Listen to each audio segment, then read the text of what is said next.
Hi! எல்லாரும் எப்படி இருக்கீங்க? ஸோ இன்னைக்கு வந்து கோவில் போலாம் அப்படின்னு ஒரு பிளான். ஸோ எப்பவுமே கோயில் போறது தான் பிளானு. ஸோ இந்த வாட்டி வந்து ஆஞ்சநேயர் கோயில் போறோம். அங்கிள், ஆன்டிய பிக் பண்ணிட்டு அதுக்கப்புறம் அவங்கள கூட்டிட்டு தான் போறோம். ஸோ காலையில எழுந்து எப்பவும் போல வந்து கோலம் போடுறது தான் ஃபர்ஸ்ட்டு வேல. குளிச்சாச்சு. இப்போ வீட கொஞ்சம் கிளீன் பண்ணிட்டு, கோலம் போட்டுட்டு அதுக்கப்புறமா கிளம்பணும். ஆதியக்குட்டி வந்து ரெடி ஆயிட்டே இருக்காரு.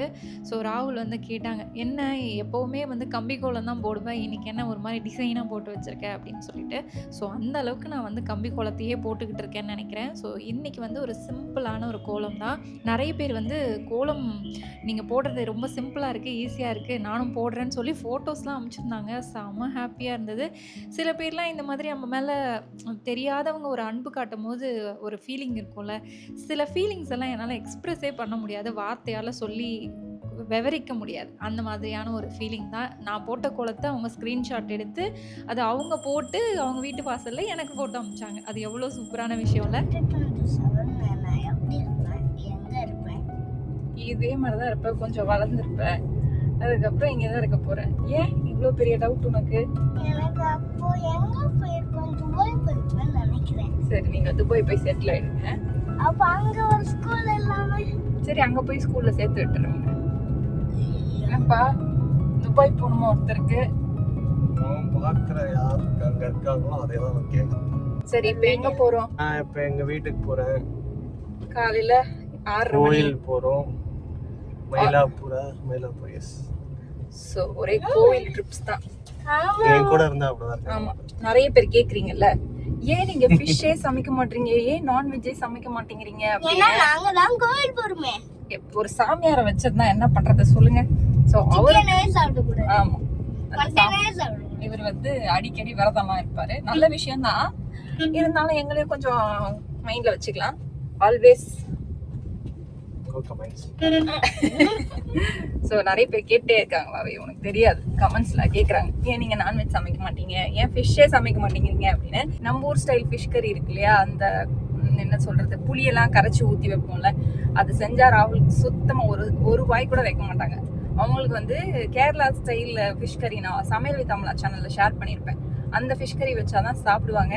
ஸோ அதுலயும் ஒரு ரெஸ்ட்ரிக்ஷன் இருக்கு, அதுல குழம்புல போட்ட மீனை சாப்பிட மாட்டாங்க. ஸோ எவ்வளோ பாருங்க, அதனாலதான் ஃபிஷ் அவ்வளவா செய்யறது இல்லை. ஆனா ஃபிஷ் சாப்பிட்டா ரொம்ப நல்லது. இதை நான் கரெக்ட் பண்ணிக்கிறேன். இதுல ரெஸ்ட்ரிக்ஷன்லாம் இல்லை. சமைச்சாங்கன்னா அவங்க சாப்பிட்டுக்கலாம். எனக்கு அது நான் இஷ்டப்பட்டு சாப்பிட மாட்டேன், அவ்வளோதான். இது எனக்காக தான் சமைக்கிறா, எனக்காக தான் பண்ணலன்றதா கிடையாது. பண்ணனா அவங்க சாப்பிடலாம், எனக்கு எந்த பிரச்சனையும் இல்லை. அப்புறம் ஓ இப்படியெல்லாம் இருக்கா அப்படின்னு நினச்சிக்காதீங்க. நம்ம போயிட்டு அங்கிள் ஆண்டிய பிக்கப் பண்ணிட்டு போலாம். கிட்டார் வாசிக்கலாம். எஸ், உன் புது டாய் காமிக்கவே இல்லையே. இதுல கன்னுலாம் எடுக்கலாம். இங்க பாருங்க, கன்னு. சூப்பர். கன் எடுத்து பாக்கெட்ல கையில கூட போட்டுக்கலாம். சூப்பர். கையில கூட போட்டுக்கலாம். சன்னு சூரியன் சூப்பரா அடிக்கிறார் ஃபேஸ்ல. இப்படி வா. நல்லா இருக்கா? ஆதி குட்டிக்கு பசிக்குதா? அதுக்குள்ள 6:30க்குலாம் பசிக்குது ஒருத்தர். இனிமே 6 o'clockலாம் சூரியன் மேல வந்துருவாரு. நேத்து ஒரு இது பார்த்தேன், நேத்து ஒரு மீன் பார்த்தேன். சூரியன் வந்துட்டாரு, உங்க மூஞ்சி ஆதார் கார்டுல இருக்கிற மூஞ்சி மாதிரி மாத்தாம நான் போக மாட்டேன்டா அப்படின்னு சொல்லிட்டு சொல்றாராம் சூரியன். அந்த மாதிரி ஒரு மீன் பார்த்தேன், சமக்க முடியாது. ஆதார் கார்டில் ஹேர் ஸ்டைல் நல்லா இருக்கும். இல்ல, அதுல மூஞ்சி கருப்பா இருக்கும்ல, அதனால. அது புரியுது. மூஞ்சி கருப்பா இருந்தா ஒரு டார்க் மாதிரி இருக்குமா? இல்லப்பா, ஆதார் கார்டுல நம்ம ஃபேஸஸ்லாம் எப்படி இருக்கும், டார்க்கா இருக்கும்ல, லைட்டே இல்லாம, அந்த மாதிரி ஆக்கிடுவாராம் சூரியன். என்ன கோவில் இது? அப்படியே பாரு, இவர் சொல்ல மாட்டார். ஸ்ரீ வீர ஆஞ்சநேயர். தமிழ் படிக்க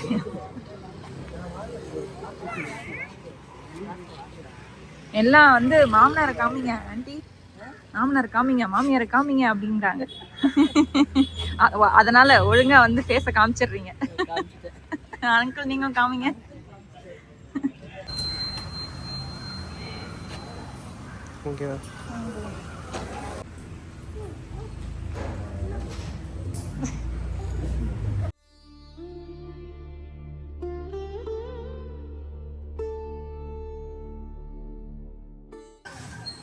அவ்வளோதான், சாமி கும்பிட்டாச்சு. வீட்டுக்கு திரும்ப கிளம்பிட்டான்.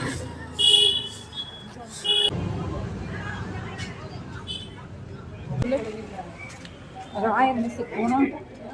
அங்க போய் இவ்வளவு காட்டுமா பிளாஸ்ட் பண்ணுங்க. ராயர் மெஸ் போனோம். பட் பயங்கர ரஷ்ஷு. திரும்ப வேறு ஏதாவது ரெஸ்டாரண்ட் போனால் போயிட்டே இருக்கும் இல்லைப்பா. கோயில் இங்க ஒரு கோயில், இது ஒரு மெயின்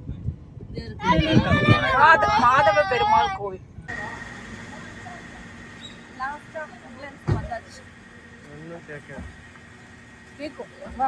என்ன சாப்பிட்ட?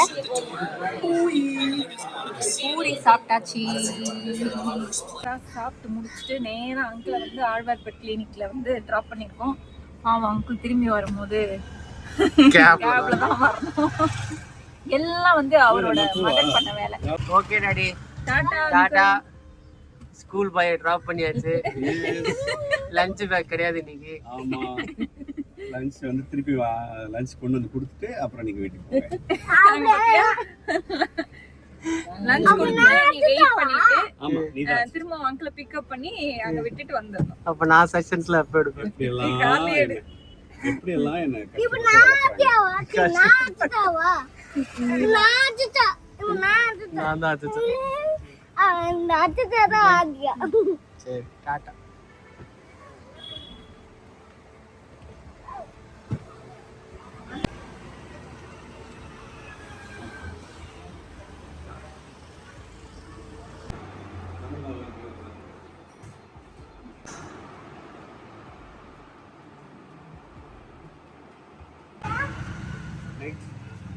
ரைட் வருவேன். நாளைக்கு மார்னிங் வந்து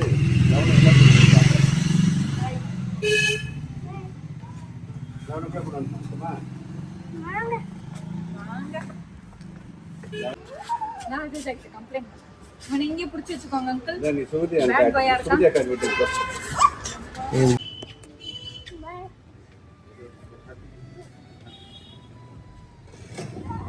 மத்தி எங்கடா போறீ?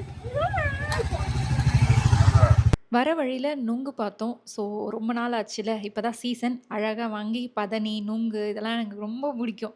எங்கே வெளியூர் போனாலும் சரி, எங்கே பார்த்தாலும் சரி வாங்கி சாப்பிட்றது தான். யாருக்கெல்லாம் நுங்கு பிடிக்கும், அந்த பதனி பிடிக்கும் அப்படின்றவங்க கமெண்ட்டில் சொல்லுங்கள். உடனே வந்து 2 கிளாஸ் உள்ளே இறக்கியாச்சு. இந்த வெயிலுக்கு சூப்பராக இருந்துச்சு. ஈவினிங் வந்துடலாம். சரி, ஈவினிங் கூட்டிட்டு வந்துட்டு. ஓகே, போயிட்டு ஈவினிங் வந்து சரி ஆண்டி. டாடாமா. Bye bye. ஆன்ட்டியை ட்ராப் பண்ணிவிட்டு இப்போ வந்து வீட்டுக்கு வந்தாச்சு. வீட்டுக்கு வந்ததுக்கப்புறம் என்ன பண்ணுறது, லஞ்ச் ப்ரிப்பேர் பண்ணுறது தான் வேலை. ஸோ ஒருத்தருக்கு வெண்டைக்காய் ஃப்ரை வேணுமா, அதனால் வெண்டைக்காய் ஃப்ரை கேட்டிருக்கேன், அதை பண்ண போகிறேன். சாம்பார், அதுக்கப்புறம் அவ்வளோதான். சாம்பார், வெண்டைக்காய் ஃப்ரை, சாப்பாடு, இவ்வளோ தான் எனக்கு எனர்ஜி இருக்குது. அதனால் அதை மட்டும் தான் பண்ண போகிறேன். வெண்டைக்காய் வந்து வாஷ் பண்ணி தொடச்சிக்கிட்டு இருக்கேன். அப்போ தான் வந்து பொரிக்கும் போது சட சடன்னு வராமல் இருக்கும். இது ஒரு பெரிய வேலை, பட் இருந்தாலும் நல்ல ஹெல்தியான விஷயம்ன்றதுனால கொஞ்சம் நம்ம பண்ணி தான் ஆகணும். வெறும் வெண்டைக்காய் தானா மத்தியானத்துக்கு? ஆமாம், ராதியை பற்றி தான் வெண்டைக்காய் ஃப்ரை வேணும், சாம்பார் வேணும்னு கேட்டுட்டாரு. அதனால அவருக்காக சாம்பார், வெண்டைக்காய் ஃப்ரை. ரெண்டுத்துலயுமே வெண்டைக்காவா? இல்லை, சாம்பாரில் வந்து அந்த ஃபேவரட் சாம்பார் இருக்கும்ல, கத்திரிக்காய், முருங்கைக்காய், மாங்காய், அந்த சாம்பார். அதுக்கு வெண்டைக்காய் ஃப்ரை. ஃப்ரைனா எப்படி, சிப்ஸ் மாதிரி வேணுமா? இந்த ரெசிபி ஆல்ரெடி இருக்கா? நான் போட்டிருக்கேன் மினி ப்ளாக்ல, பட் நிறைய பேருக்கு தெரியாது. அதனால இந்த லாங் வீடியோவில் உங்களுக்கு வந்து என்னெல்லாம் போடுறேன் அப்படின்றத டிஸ்கிரிப்ஷனில் கொடுக்குறேன், செக் பண்ணிக்கோங்க. அப்படி சொல்லிடவும் செய்யும். இந்த மேலே கொடுக்குறேன், கீழே கொடுக்குறேன், மேலே கொடுக்குறேன், கீழே கொடுக்குறேன், அதேதான். அமேசான்லேருந்து இந்த அகாரோட மினி எலக்ட்ரிக் சாப்பர் தான் வாங்கியிருந்தேன். இதை பற்றி மினி வ்ளாக் ஷேர் பண்ணியிருந்தேன். நிறைய பேர் சூப்பராக இருந்துக்கு அப்படின்னீங்க. நிறைய பேர் வந்து அவ்வளோவா ஒர்த் இல்லை அப்படின்னு வேறு சொல்லியிருந்தீங்க. நான் எப்படியோ வீடியோவில் காமிக்க தான் போகிறேன். எப்படி இருக்குது அப்படின்ற ஃபியூச்சர் வீடியோலேயே சொல்கிறேன். இதை ஈஸியாகவே சார்ஜ் பண்ணிக்க முடியும் யூஎஸ்பி சார்ஜரை வச்சு. 4 hours சார்ஜ் பண்ணும்போது உங்களுக்கு 30 minutes கண்டினியூஸாக யூஸ் பண்ணிக்கலாம். அதுக்கப்புறம் இதில் வந்து 30 வாட்ஸ் பவர்ஃபுல் மோட்டார் கொடுத்துருக்காங்க. அது மட்டும் இல்லாமல் 1 இயர் வரைக்கும் வாரண்டி கொடுத்துருக்காங்க. ஸோ இது வந்து உள்ளே இருக்கிற பிளேடு ஷார்ப்பான ஸ்டெயின்லெஸ் ஸ்டீல் பிளேடு. அதனால உங்களுக்கு ஹெவியான நம்மள டைட்டான காய்கறிங்களாம் நல்லா சூப்பராகவே சாப் பண்ணி கொடுத்துருது. ஸோ ஸ்டெயின்லெஸ் ஸ்டீல் அப்படிங்கிறதுனால பயப்பட தேவையில்ல. இதில் வந்து நான் ஃபஸ்ட்டு என்ன அரைக்க போகிறேன் அப்படின்னு பார்த்தீங்கன்னா, கொஞ்சம் ஆனியனும் அதுக்கப்புறம் டைட்டான வெஜிடபிள் கேரட்டும் தான் அரைக்க போகிறேன். ஆனியன்லாம் நல்லா பொடியாக சூப்பராக ஆக்கிருச்சு. நம்ம கட் பண்ணோம் அப்படின்னா கண்டிப்பாக ஒரு 2 to 3 மினிட்ஸ் ஆகும். காலையில் இந்த ஸ்கூல் போகும்போது நம்ம கடகடன்னு இந்த வெஜிடபிள் சாப் பண்ணுறது இருக்கு இல்லையா, அதுதான் ரொம்ப கஷ்டம். இத்தனைக்கும் நைட்டெல்லாம் சாப் பண்ணி வைக்க முடியாது. காலையில் நம்ம சாப் பண்ணுறோம் அப்படின்னா ஃப்ரெஷ்ஷாகவே இருக்கும் மத்தியானம் குழந்தைங்க சாப்பிட்றதுக்கு. என்னை பொறுத்த வரைக்கும் இது ஒரு நல்ல ப்ராடக்ட் தான். நான் வெங்காயத்தை கட் பண்ணேன், அவ்வளோ பொடியாக இருக்குது. ரைத்தாலாம் செம்ம டேஸ்ட்டாக இருக்குது இந்த பொடியாக கட் பண்ணி சாப்பிடும்போது. கேரட்டுமே ரொம்பவே பொடியாக கட் பண்ணி கொடுத்துச்சு. ஸோ எனக்கு வந்து இது ரொம்பவே யூஸ்ஃபுல்லான ப்ராடக்ட் தான். அது மட்டும் இல்லாமல் இதில் டியூயல் சேஃப்டி டச் மெக்கானிசம் கொடுத்துருக்கிறதுனால உங்களுக்கு வந்து மேலே ஒரு பட்டன் இருக்கும் இல்லையா, அதை டச் பண்ணால் போதும் ஈஸியாகவே உங்களுக்கு அரைச்சி கொடுத்துரும். நான் நட்ஸையும் போட்டு ட்ரை பண்ணி பார்த்தேன், அதுவுமே நல்லா பொடி ஆக்கிடுச்சு. ஏதாவது கிரேவிக்கு அரைக்கிறோம் அப்படின்னா கொஞ்சமாக தண்ணி ஊற்றி அரைச்சிங்கன்னா நல்லா பியூரே மாதிரி பண்ணி கொடுத்துரும். அதுக்கும் இது பெஸ்ட்டான ப்ராடக்ட் தான். கீழே இருக்க பிளாஸ்டிக் வந்து உங்களுக்கு 100% BPA ஃப்ரீ பிளாஸ்டிக். ஸோ உங்களுக்கு வந்து ஈஸியாகவே அரைச்சி கொடுத்துரும். க்ளீன் பண்ணுறதுமே ரொம்பவே சிம்பிள். ஜஸ்ட் ஒரு லிக்விட் சோப்பை வச்சு நல்லா வாஷ் பண்ணி ட்ரை பண்ணிட்டீங்கன்னா போதும். கை குழந்தெல்லாம் வச்சிருக்கீங்க, எங்கேயாவது ட்ரிப்பு போகிறீங்க அப்படின்னா இதை ஈஸியாக பிக்னிக் போகும்போது ஒரு பேக்குள்ளே போட்டு எடுத்துகிட்டு போயிட்டே இருக்கலாம். ஏன் அப்படி சொல்கிறேன்னா, நான் ஆதிய குட்டியை வச்சுருக்கும் போது கையில் போட்டு பியூரே பண்ணதுக்கு அவ்வளோ கஷ்டப்படுவேன். நீங்கள் ஏதாவது வெஜிடபிளாக பாயில் பண்ணி வச்சுருக்கீங்க, அதை போட்டு பியூரே பண்ணால் ஈஸியாக பண்ணிட்டு போயிடலாம். ஸோ அதுக்கு பெஸ்ட்டான ப்ராடக்ட்டு, ஒர்த்தான ப்ராடக்ட்னு சொல்வேன். ஏன்னா நான் பட்டிருக்கேன், அதனால தான் சொல்கிறேன். ஸோ இந்த ப்ராடக்ட் டீட்டெயில்ஸ் வேணும்னா டிஸ்கிரிப்ஷனில் இருக்குது, செக் பண்ணி பாருங்கள். வெண்டைக்காய் வந்து இந்த மாதிரி கட் பண்ணும். ஒரு வெண்டைக்காய் எடுத்து 4 இந்த மாதிரி கட் பண்ணால் ஃப்ரை பண்ணிடலாம். ஏன் கட் பண்ணணும்? அவன் அந்த மாதிரி சிப்ஸ் மாதிரி தான் கேட்குறான், வெண்டைக்காய் தொக்கு மாதிரிலாம் கேட்கல, ஃப்ரை. இந்த சிலிண்டருக்கெல்லாம் கட் பண்ண வராது சிப்ஸ். அப்படி கட் பண்ண சின்னதாக இருக்கும்ல, இந்த மாதிரி கட் பண்ணாதான் சிப்ஸ் மாதிரி போட்டால் சூப்பராக இருக்கும். ஏன்டா பைத்தியக்கார மாதிரி கேட்குறேன்னு நினைக்காதீங்க, சும்மா இவ்வளோ டார்ச்சர் பண்ணுவேன்னு. இதில் வந்து இஞ்சி பூண்டு விழுது ஃபஸ்ட்டு,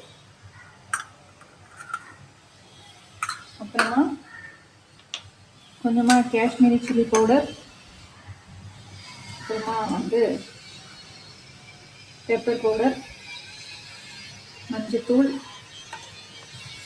சீரகத்தூள், இது வந்து கறி மசாலா, அப்புறமா கொஞ்சமாக தனியாத்தூள் சேர்த்தாச்சு. இது கூட நம்ம வந்து அரிசி மாவு, கடலை மாவு, இதெல்லாம் பைண்ட் ஆகிறதுக்காக கார்ன்ஃப்ளவர் கொஞ்சமாக, எல்லாத்தையும் பிசையறதுக்கு கொஞ்சமாக வந்து ஆயில் போட்டு பிசைஞ்சிங்கன்னா நல்லா ஒட்டிக்கும். தண்ணி போடக்கூடாது, தண்ணி போட்டிங்கன்னா வந்து சிப்ஸ் பொரிக்கும் போது செட்டாக வராது, கரெக்டாக வராது. அதனால நம்ம கொஞ்சம் ஆயில், நான் வந்து கடலெண்ணெய் ஊற்றுறேன், நீங்கள் என்ன ஆயில் வேணாலும் ஊற்றிக்கலாம். கடலெண்ணெய் போட்டு நல்லா பெரட்டி எடுத்திங்கன்னா அப்படியே ஒட்டிக்கும். தண்ணி போடக்கூடாதுன்றது மட்டும் ஏன் 2 வாட்டி ஸ்ட்ரெஸ் பண்ணி சொன்னேன்? தண்ணி போட்டாங்கன்னா குழன்னு ஆகிடும், அது ஒரு மாதிரி ஆகிடும். ஸோ நிறைய பேர் தண்ணி இப்படி தெளிச்சு அப்படி பிசைஞ்சிருவாங்கல்ல, அது மாதிரி பிசைய வேண்டாம். தண்ணி போட்டிங்கன்னா, தண்ணி தெளிச்சிங்கன்னா வந்து எண்ணெயில் போடும்போது ரொம்ப சடன்னு வெடிக்கும்ல, அந்த மாதிரி. கேட்ட கேள்விக்கு பதில் வந்துருச்சு. தண்ணி போட்டனா அதை செய்யாதவங்க தான் அதை பற்றி ரிப்பீட் மோடில் பேசுவாங்கன்னு நினைக்கிறேன். எனக்கு வந்து காரம் பத்தாத மாதிரி இருக்குது, அதனால் நான் இன்னும் கொஞ்சம் மிளகாத்தூள் வந்து ஆட் பண்ணிக்கிறேன். ஸோ வெண்டைக்காய் போட்டிருக்கேன், ஹை ஃப்ளேமில் தான் பண்ணணும். உங்களுக்கு கொஞ்சம் தீர மாதிரி இருந்துச்சுன்னா மீடியம் ஃப்ளேமில் இல்லை லோ ஃப்ளேமில் வச்சுக்கோங்க. இப்போ ஹையில் தான் இருக்குது. அப்படியே கிறிஸ்பி ஆனதுக்கப்புறம் எடுத்தால் கொஞ்சம் நெஞ்சம் கூட சாப்பாட்டுக்கு வைக்க மாட்டாங்க, டக்குன்னு ஃபினிஷ் பண்ணிடுவாங்க. இது வந்து சிப்ஸுன்னும் சொல்லலாம், ஃப்ரைனும் சொல்லலாம். ஸோ அந்த மாதிரி தான் இருக்கும். குழந்தைங்களுக்கு விரும்பி சாப்பிடுவாங்க. ஏன்னா ஆதியோட ஸ்கூலில் வந்து இதை பேக் பண்ணி அனுப்பிச்சேன்.